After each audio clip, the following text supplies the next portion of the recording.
Assalamualaikum warahmatullahi wabarakatuh. Perkenalkan, nama saya Muhammad Asrori dengan NIM 21011080. Nah, pada video kali ini kami dari kelompok 5 akan menjelaskan tentang pengembangan dan penilaian obat baru bagian 1 dengan dosen pengampu Ibu Apoteker Mira Febrina Magistersen. Sebelumnya, kami dari kelompok 5 dengan beranggotakan Amalia Okta, Elizabeth Agustin, Hazrina Nisa Suraya, Muhammad Asrori dan saya sendiri, Nazwa Devia Putri, Nur Hapipah, Wahyu Rizkia, dan Zahira Mesyara.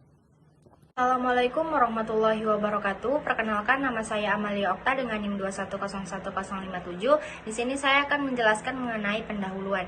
Penelitian obat secara fungsional itu dibagi menjadi dua tahap. Yang pertama itu ada penemuan dan pengembangan obat. Industri farmasi merupakan salah satu industri farmasi yang mengalokasikan dana yang cukup besar untuk penelitian dan pengembangan obat baru. Pengembangan bahan obat diawali dengan sintesis atau isolasi dari berbagai sumber, yaitu yang pertama ada tanaman, yang kedua ada jaringan hewan, ada kultur mikroba, urin manusia, dan dengan teknik bioteknologi dihasilkan human insulin untuk menangani penyakit diabetes. Selanjutnya itu proses penemuan obat baru merupakan langkah yang sangat panjang dan melibatkan berbagai disiplin ilmu. Secara garis besar, penelitian dan pengembangan suatu obat dibagi menjadi beberapa tahapan sebagai berikut.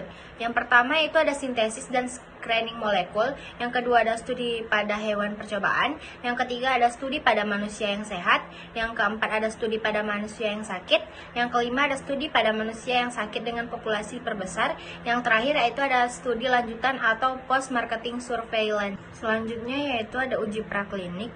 Uji praklinik adalah pengujian ikatan obat pada reseptor dengan kultur sel terisolasi atau organ terisolasi. Selanjutnya dipandang perlu menguji pada hewan utuh. Uji praklinik adalah tahap penelitian yang terjadi sebelum uji klinik atau pengujian pada manusia.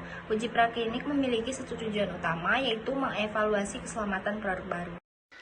Baiklah, perkenalkan, nama saya Elizabeth Agustin dengan NIM 2101005. Di video kali ini saya akan menjelaskan tentang uji praklinik pada hewan. Adapun hewan yang baku digunakan adalah galur tertentu dari mencit, tikus, kelinci, marmut, hamster, anjing, atau beberapa uji menggunakan primata. Hewan-hewan ini sangat berjasa bagi pengembangan obat.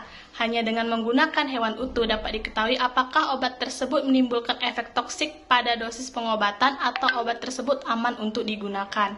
Selanjutnya yaitu tahap uji praklinik, di mana tahap ini yang pertama yaitu sintesis dan screening molekul. Merupakan tahap awal dari rangkaian penemuan satu obat. Pada tahap ini berbagai molekul atau senyawa yang berpotensi sebagai obat disintesis, dimodifikasi atau bahkan direkayasa untuk mendapatkan senyawa atau molekul obat yang diinginkan. Nah, lalu setelah disintesis, suatu senyawa melalui proses screening yang melibatkan pengujian awal obat pada sejumlah kecil hewan dari jenis yang berbeda, biasanya 3 jenis hewan, ditambah uji mikrobiologi untuk menemukan adanya efek senyawa kimia yang menguntungkan meskipun ada faktor kebetulan dalam upaya ini. Umumnya pendekatannya cukup terkontrol berdasarkan struktur senyawa yang telah diketahui. Selanjutnya yaitu yang kedua, studi pada hewan percobaan. Nah, di mana di sini ada uji farmakodinamik dan uji farmakokinetik. Di mana farmakodinamik penelitian mengenai sintesis obat terhadap berbagai fungsi organ tubuh. Dengan penelitian ini dapat diperkirakan efek terapeutiknya dan bila mungkin dapat diketahui dan dimengerti mekanisme kerjanya. Selanjutnya yaitu uji farmakokinetik, merupakan penelitian mengenai absorpsi, distribusi, metabolisme, biotransformasi, dan ekskresi obat dalam darah dan dalam berbagai jaringan atau cairan tubuh dan urin. Baiklah, sekian dari saya yang dapat saya jelaskan. Apabila ada kesalahan, mohon maaf. Assalamualaikum warahmatullahi wabarakatuh. Saya Hazrina Nisa Suraya dengan NIM 2101071 dari kelas S1B dari kelompok 5. Di sini saya akan melanjutkan materi selanjutnya, yaitu uji toksisitas. Penelitian toksisitas merupakan cara potensial untuk mengevaluasi. Yang pertama ada toksisitas yang berhubungan dengan pemberian obat akut dan atau kronis. Kemudian ada kerusakan genetik atau genotoksisitas, mutagenesitas. Kemudian pertumbuhan tumor atau onkogenisitas atau karsinogenisitas. Yang terakhir ada kejadian cacat waktu lahir yaitu teratogenisitas. Uji farmaseutik. Uji farmasetik memperoleh datanya farmaseutika tentang formulasi, standarisasi, stabilitas, bentuk sediaan yang paling sesuai dan cara penggunaannya. Uji klinik. Uji klinik adalah tes untuk mengevaluasi efektivitas dan keamanan obat atau alat medis dengan memantau efek mereka pada sekelompok besar orang. Uji klinik adalah salah satu tahapan akhir dari proses penelitian yang panjang dan hati-hati. Sebagian besar, uji klinik yang melibatkan pengujian obat baru berlangsung dalam serangkaian langkah-langkah teratur yang disebut dengan fase. Kemudian ada tahapan uji klinik, yaitu ada uji klinik fase 1, uji klinik fase 2, uji klinik fase 3, dan uji klinik fase 4. Assalamualaikum warahmatullahi wabarakatuh. Sebelumnya perkenalkan, saya Nur Hapipah dengan NIM 2101088. Baiklah, di sini saya akan melanjutkan mengenai uji klinik pada fase keempat. Nah, yang pertama, uji terhadap obat yang telah dipasarkan. Yang kedua, memantau efek samping yang belum terlihat pada uji-uji sebelumnya. Yang ketiga, drug safety atau drug mortality atau drug morbidity. Yang keempat ada MSO atau monitoring efek samping obat. Nah, pada fase ini sering disebut sebagai post-marketing drug surveillance karena merupakan pengamatan terhadap obat yang telah dipasarkan. Fase ini bertujuan untuk menentukan pola penggunaan obat di masyarakat serta pola efektivitas dan keamanannya pada penggunaan yang sebenarnya. Survei ini tidak terikat pada protokol penelitian, tidak ada ketentuan tentang pemilihan penderita, besarnya dosis, dan lamanya pemakaian obat. Penelitian fase 4 merupakan survei epidemiologik menyangkut efek samping maupun efektif obat. Nah, pada fase keempat ini dapat diamati yang pertama itu ada efek samping yang frekuensinya rendah atau yang timbul setelah pemakaian obat bertahun-tahun lamanya.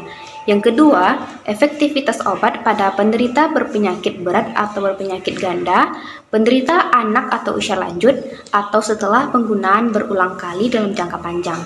Yang terakhir, masalah penggunaan berlebihan, penyalahgunaan, dan lain-lain. Studi fase 4 juga berupa uji klinik jangka panjang dalam skala besar untuk menentukan efek obat terhadap morbiditas dan mortalitas sehingga datanya menentukan status obat yang bersangkutan dalam terapi. Selanjutnya yaitu sumber obat. Nah, sebelumnya obat adalah bahan atau paduan bahan termasuk produk biologi yang digunakan untuk mempengaruhi atau menyelidiki sistem fisiologi atau keadaan patologi dalam rangka penetapan, diagnosis, pencegahan, penyembuhan, pemulihan, peningkatan kesehatan dan kontrasepsi untuk manusia. Nah, sumber obat ini dibagi menjadi 5. Yang pertama ada tumbuhan, yang kedua ada hewan, yang ketiga ada simplicia, pelikan atau mineral, yang keempat ada sintesis, dan yang terakhir ada mikroorganisme. Sumber yang pertama yaitu tumbuhan. Nah, salah satu pendekatan untuk penelitian tumbuhan adalah penepis senyawa kimia yang terkandung dalam tanaman. Cara ini digunakan untuk mendeteksi senyawa tumbuhan berdasarkan golongannya. Informasi yang diperoleh dari pendekatan ini juga dapat digunakan untuk keperluan sumber bahan yang mempunyai nilai ekonomi lain seperti sumber tani minyak untuk industri, sumber gam, dan lain-lain. Metode yang telah dikembangkan dapat mendeteksi adanya golongan senyawa alkaloid, flavonoid, senyawa fenolat, tanin, saponin, kumarin, kuinon, steroid atau terpenoid. Contoh obat berasal dari tumbuhan seperti kina, daun tapak dara, kunyit asem, jamu tolak angin. Baik, sekian penjelasan dari saya. Terima kasih. Baiklah, di sini saya akan melanjutkan tentang penggolongan obat menurut sumbernya. Yang kedua yaitu hewan. Simplicia hewani adalah simplicia yang berupa hewan atau bagian hewan zat-zat berguna yang dihasilkan oleh hewan dan belum berupa zat kimia murni. Contoh obat-obatan yang berasal dari hewan adalah minyak ikan. Obat-obatan insulin seperti Lispro, Atrapik, dan Novorapid. Untuk contoh obatnya yaitu Metformin. Nama dagangnya Metformin tablet 500 mg. Kandungannya Metformin hidroklorida. Kemudian indikasinya diabetes mellitus yang baru terdiagnosa sesudah dewasa dengan atau tanpa kelebihan berat badan dan bila gagal dalam diet. Terapi kombinasi pada penderita yang tidak responsif terhadap terapi tunggal sulfonylurea, obat penunjang untuk mengurangi dosis insulin. Kemudian sumber selanjutnya itu sumber yang ketiga, yaitu Simplicia pelikan atau mineral. Simplicia pelikan adalah Simplicia yang berupa bahan-bahan pelikan atau mineral yang belum diolah atau telah diolah dengan cara sederhana dan belum berupa zat kimia. Contohnya, nama obat-obatan yang berasal dari bahan-bahan mineral seperti koalin adalah guanistate. Untuk indikasinya, indikasi untuk pengobatan simptomatik pada diare karena pencernaan yang tidak normal dan diare karena penyebab lain yang tidak diketahui secara pasti. Kemudian farmakologinya, kaolin adalah suatu absorben yang menyerap toksin baik yang berupa gas atau bahan beracun lainnya yang merangsang dari saluran usus. Selanjutnya, membentuk lapisan pelindung pada dinding usus. Pektin sebagai bahan yang berfungsi untuk menghilangkan hasil pertumbuhan bakteri yang bersifat racun karena kemampuannya membentuk asam galakturonat dari kuman maka bisa berefek mematikan kuman yang merugikan. Sumber obat yang keempat itu sintesis.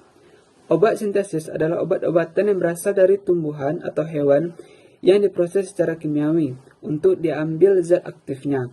Sintesis kimia adalah suatu proses yang dapat direproduksi selama kondisi yang diperlukan terpenuhi.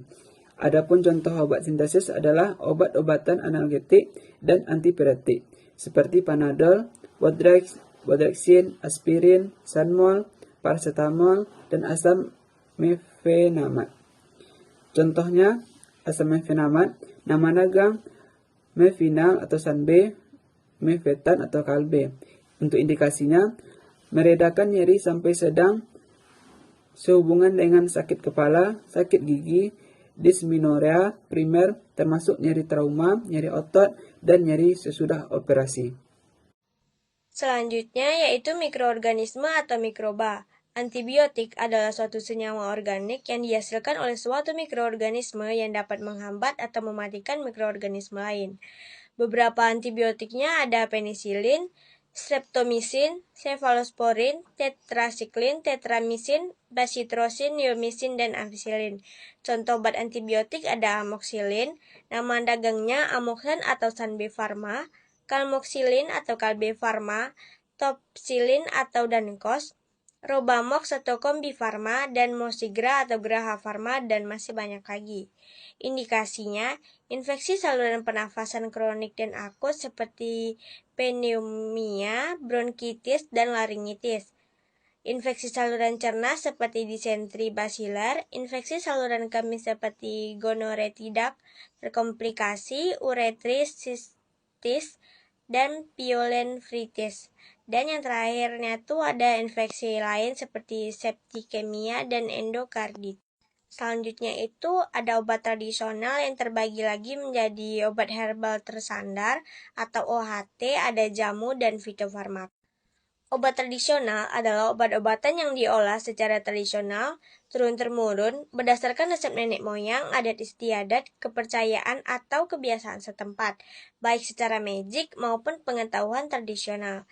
Bagian dari obat tradisional yang biasa dimanfaatkan adalah akar, rimpang, batang, buah, dan daun bunga. Bentuk obat tradisional yang banyak dijual di pasar dalam bentuk kapsul, serbuk, cair, simplicia, dan tablet. Assalamualaikum warahmatullahi wabarakatuh. Baiklah, perkenalkan nama saya Zahira Misyara, NIM 2101108. Di sini saya akan membahas materi tentang obat tradisional, yang mana saya membahas tentang OHT, obat herbal terstandar atau scientific based herbal medicine.